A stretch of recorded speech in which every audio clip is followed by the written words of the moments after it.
Hello students. आज मैं आपको सामाजिक अध्ययन में वर्धन वंश के बारे में बताऊंगी।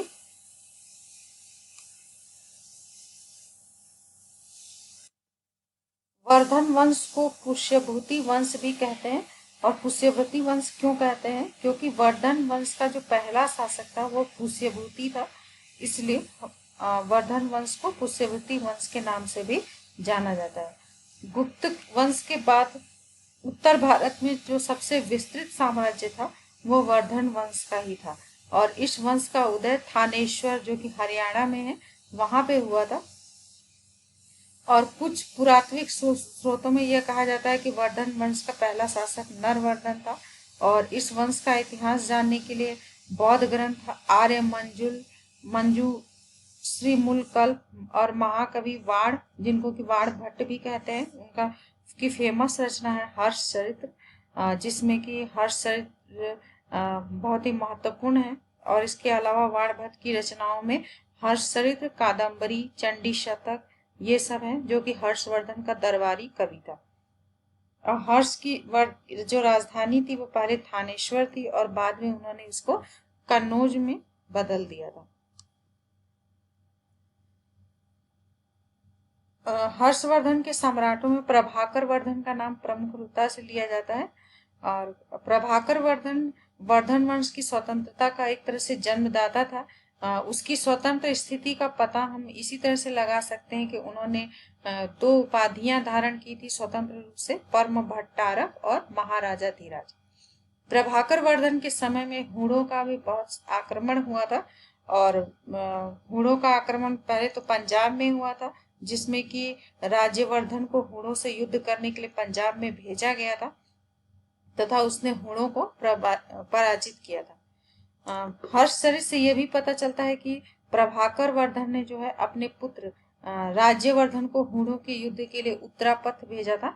और यहाँ उत्तरापथ से मतलब है पश्चिमोत्तर सीमा प्रांत के प्रदेशों से हैं, जिसमें कि गंधार है, कंबोज है, मद्र आदि देश सम्मिलित है। प्रभाकर वर्धन ने जो है हर्षचरित से ये पता चलता है कि प्रभाकर वर्धन का जो पुत्र था राज्यवर्धन, वह हूणों के विरुद्ध युद्ध करने के लिए उत्तरी पश्चिमी सीमा की ओर गया था। और जहां पर कि हर्षवर्धन जो कि राज्यवर्धन का भाई था, वह भी वहां उनके पीछे पीछे गए थे, किंतु हिमालय के जंगलों में आखेट का आनंद दोनों भाई लेने लगे। और जब दोनों भाई इस प्रकार से व्यस्त थे, तभी हर्ष को यानी कि हर्षवर्धन को पुरंगक नामक राजदूत ने उसके पिता के गंभीर रूप से बीमार होने की सूचना दी। और हर्षवर्धन तुरंत अपनी राजधानी वापस लौट आए, जहां पर कि जो उनके पिता थे उनकी मृत्यु जो है हो चुकी थी। और प्रभाकर वर्धन को बचाने के लिए दो वैद्य का नाम प्रमुख रूप से लिया जाता है, और उन वैद्यों का नाम था रसायन और सुसैन। लेकिन वो इस प्रयास में असफल रहे और उनकी मृत्यु हो गई। राज्यवर्धन जो कि प्रभाकर वर्धन के पुत्र थे, राज्यवर्धन ने जो है प्रभाकर वर्धन की मृत्यु के बाद राज्यवर्धन ने अपने पिता की मृत्यु से इतने आहत हुए कि उन्होंने संन्यास ग्रहण करने का मन बना लिया था।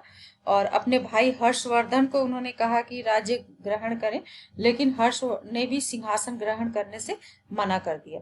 और जब राज्यवर्धन ने संन्यास ग्रहण करने की तैयारी चल रही थी, तभी संवादक नामक जो अनुचर था, उन्होंने उनको सूचित किया कि जिस दिन राजा की मृत्यु हुई थी उसी दिन मालवा के दुष्ट शासक ने महाराजा गृहवर्मा की हत्या कर दी।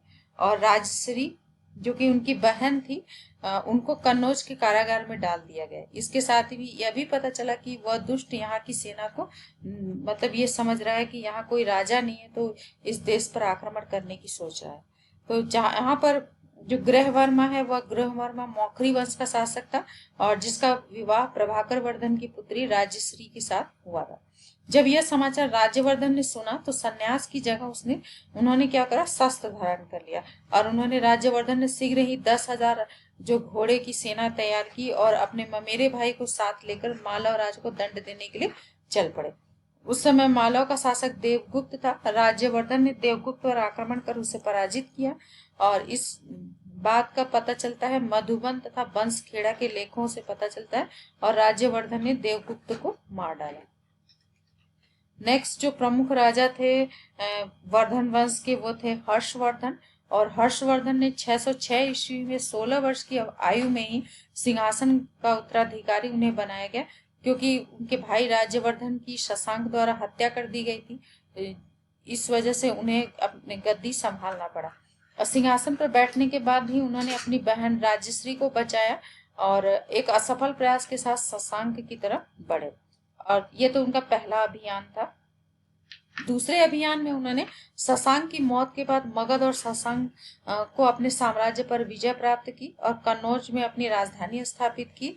और हर्षवर्धन ने अपने साम्राज्य का बहुत अधिक विस्तार किया, जिसमें पंजाब से उत्तरी उड़ीसा तथा हिमालय से नर्मदा नदी के तट तक विस्तारित किया। और उन्होंने नर्मदा से आगे भी अपने साम्राज्य को विस्तारित करने की कोशिश की, लेकिन ऐसा करने में वो सफल नहीं रहे। उन्हें बादामी के चालुक्य राजा पुलकेशिन द्वितीय के हाथों हार का सामना करना पड़ा। और 647 ईस्वी में हर्षवर्धन की मृत्यु के साथ ही उनके साम्राज्य का भी अंत हो गया। हर्षवर्धन के बारे में ये कहा जाता है कि वो एक महान विजेता तो थे ही, एक कुशल प्रशासक भी थे, और उन्होंने गुप्तकालीन शासन व्यवस्था का ही अनुपालन किया था। और हर्षवर्धन उदार सिद्धांतों के लिए भी प्रचलित थे। वे धार्मिक सहिष्णु प्रकृति के थे। वे हर्षवर्धन के काल में दो महत्वपूर्ण हस्तियां थी, जिसमें कि एक है वाणभट्ट और दूसरे हैं ह्वेनसांग। वाणभट्ट ने हर्षवर्धन के समय में दो प्रमुख रचनाएं की, हर्षचरित और दूसरी है कादम्बरी। हर्षचरित में उन्होंने हर्षवर्धन के जीवन के बारे में विस्तृत रूप से उल्लेख किया है। और कादम्बरी जो है एक नाटक है, ये भी हर्षवर्धन के शासनकाल में ही लिखा गया है। और हर्षवर्धन के ही शासनकाल में ह्वेनसांग, जो कि एक चीनी तीर्थयात्री था, वह भी उन्हीं के शासन में आया था। और चीन वापस जाने के बाद उन्होंने सी यू की नामक एक पुस्तक लिखी थी। और ह्वेनसांग ने नालंदा में अध्ययन भी किया था और 9 वर्ष तक वहां शिक्षण भी किया था। हर्षवर्धन के बारे में कुछ महत्वपूर्ण तथ्य हैं। यह है कि हर्षवर्धन जो है सीखने वालों के एक महान संरक्षक थे। वह उन्होंने जो है खुद संस्कृत नाटक नागानंद, रत्नावली और प्रियदर्शिका की रचना की थी। कई विश्राम गृहों, अस्पतालों का निर्माण कराया था। और कन्नौज में उन्होंने भव्य सभा का निर्माण आयोजित किया, जिसमें कि 20 राजा, 4000 बौद्ध भिक्षु और 3000 जैन ब्राह्मणों ने भाग लिया था। और हर्षवर्धन हर 5 साल के अंत में प्रयाग, जो कि आजकल इलाहाबाद में है, वहां महामोक्ष हरिषद नामक एक धार्मिक उत्सव का आयोजन करते थे।